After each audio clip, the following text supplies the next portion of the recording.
मध्य प्रदेश में अब घर घर खाद पहुंचाने की तैयारी की जा रही है, जिससे प्रदेश में सियासत भी गर्मा गई है। जहां पर मंत्री विश्वास सारंग का बयान सामने आया, उन्होंने कहा कि किसानों को उचित मात्रा और समय पर खाद मिले, इसके लिए अब घर घर खाद पहुंचाने की तैयारी की जा रही है। वहीं इस पर सियासत भी तेज हो गई।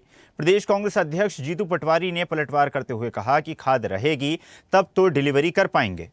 तो खाद पर सियासत लगातार जारी है, जहां सरकार व्यवस्थाएं बनाने की कोशिश कर रही है, तो वहीं अब वार पलटवार का सिलसिला भी दोनों ही ओर से तेज हो गया है। कांग्रेस ने आरोप लगाते हुए कहा कि खाद होगी तब तो डिलीवरी कर पाएंगे, यानी कि सरकार की कार्यशैली पर ही उन्हें सवाल खड़े करने की कांग्रेस ने कोशिश की।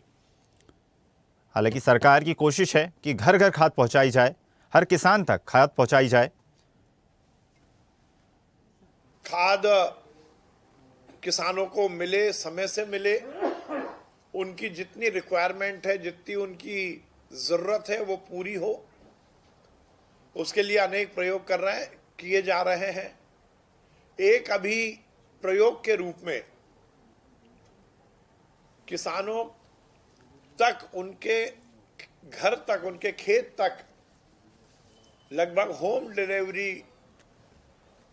के कॉन्सेप्ट के साथ खाद के वितरण की एक योजना बनाई है। अभी वो केवल प्रयोगात्मक पायलट प्रोजेक्ट के रूप में होगी। सरकार ने ऐसा सोचा, इसके लिए उनको धन्यवाद। पर अभी तक तो घर घर डंडे पहुंचाए उन्होंने, महिलाओं को खाद की लाइनों में लगा के डंडे पहुंचाए। देश के कृषि मंत्री ने स्वीकार किया है कि हमारा आकलन गलत था और हमें जितनी डिमांड की गई थी उसके आसपास डिमांड ही कम की गई थी, इसलिए खाद का संकट थोड़ा हुआ है, हम मैनेज करेंगे। मुख्यमंत्री, कृषि मंत्री प्रदेश के, देश के कृषि मंत्री, सारे हमारे बीजेपी के सांसद, विधायक, मंत्री हमेशा कहते रहे कि खाद की कोई कमी नहीं है। पर जिस दिन जिस नेता ने यह कहा खाद की कमी नहीं है, उसी के ज़िले में लोग डंडे खा रहे थे।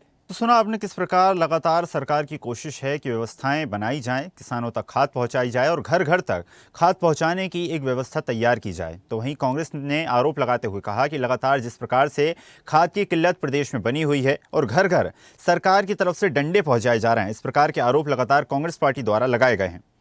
चलिए खबर पर अधिक चर्चा करते हैं। खास मेहमान हमारे साथ जुड़ेंगे। भारतीय जनता पार्टी से आशीष तिवारी जी हमारे साथ जुड़ गए हैं और कांग्रेस से राम पांडे जी हमारे साथ जुड़ गए हैं। दोनों ही मेहमानों का बहुत बहुत स्वागत है स्वदेश न्यूज़ में।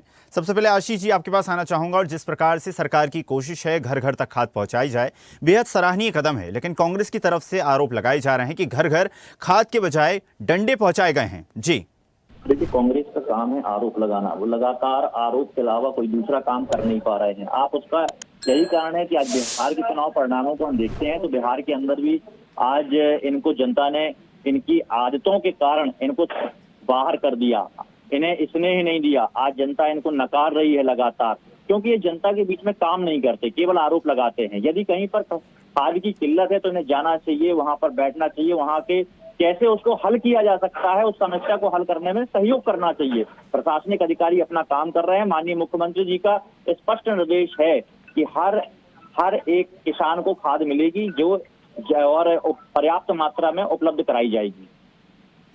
जी बिल्कुल। राम जी, आपने सुनी होंगी सारी बातें आशीष जी की, और जिस प्रकार से लगातार प्रदेश भर में व्यवस्था बनाने की सरकार की कोशिश है, और इस बीच इस प्रकार का बयान देना किस तरह से देखते हैं आप जीतू पटवारी के इस बयान को?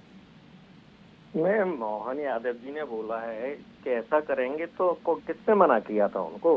क्यों किसान 10-10 दिन से खाद की लाइन में लगे हुए हैं?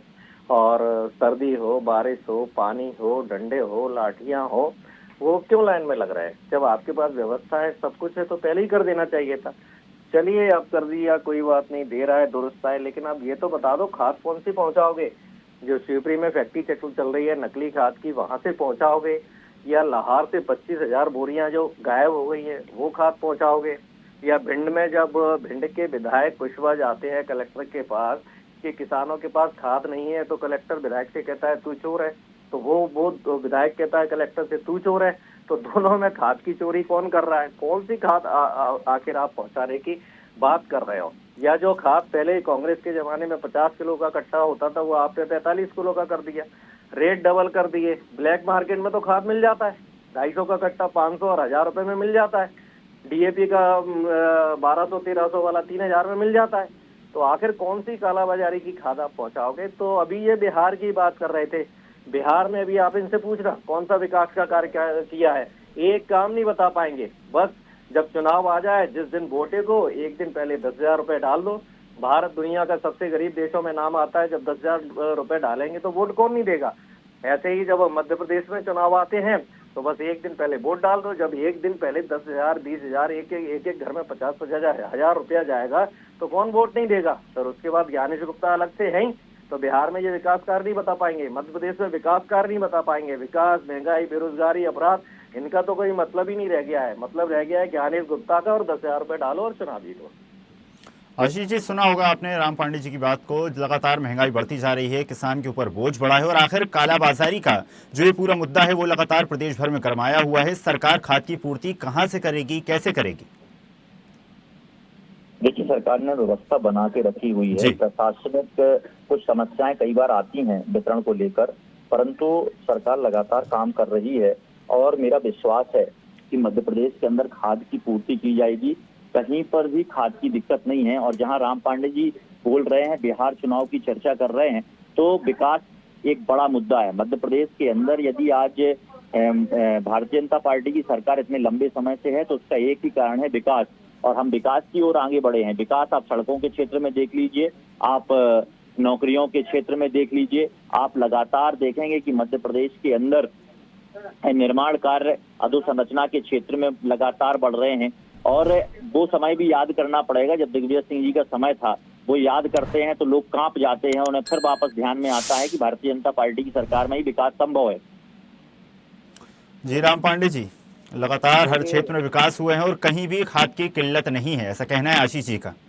इनकी बकवास है। आपके जितने भी दर्शक मुझे और आपको सुन रहे हैं, आप उन दर्शक से चर्चा कीजिए, उनके बीच में जाइए, एक ही बात बोलते हैं, 10,000 रुपए डालो, किसानों के खाते में पैसे डालो, महिला के खाते में पैसे डालो, चुनाव जीतो, ज्ञानेश गुप्ता को पटाओ, SIR लगवाओ, बूथ कैप्चरिंग करो, वोट कैप्चरिंग करो। विकास का तो मुद्दा अपने देश में रह ही नहीं गया है। अरे अपराध का मुद्दा तो रह ही नहीं गया ना। कोई मुद्दा रह नहीं गया। अब आप चुनाव हारते हैं तो कभी ईवीएम पर प्रश्न चिन्ह खड़ा करते हैं, कभी आप चोरी की बात करते हैं। अरे आप जनता के बीच में जाके काम करना क्यों पसंद नहीं राम पांडे जी, आशीष जी की बात पूरी कर लेने दीजिए। मैं डिस्कनेक्ट कर रहा हूँ। मुझे मैं राम पांडे जी लौटूंगा आपके पास। आशीष जी अपनी बात पूरी कीजिए। पांडे जी कभी पूरी बात सुनते ही नहीं है ना, क्योंकि पांडे जी के पास बोलने के लिए समय नहीं है। बोलिए बोलिए, आप बोलिए। जनता के बीच में काम नहीं करना चाहते पांडे जी। बकवास चल रही है चैनल पर, तो ये बकवास कौन कर रहा है? राम जी भी लौटूंगा आपके पास। अच्छे मुद्दे पर बहस हो रही थी, आप भटकाने का काम कर।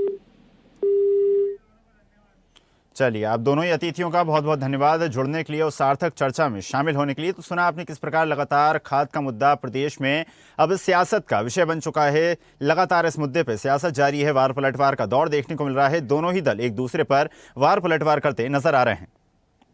ताज़ा खबरों के लिए लाइक, फॉलो और यूट्यूब पर सब्सक्राइब कर बेल आइकन दबाएं। साथ ही हर अपडेट के लिए विजिट करें स्वदेशलाइव.com।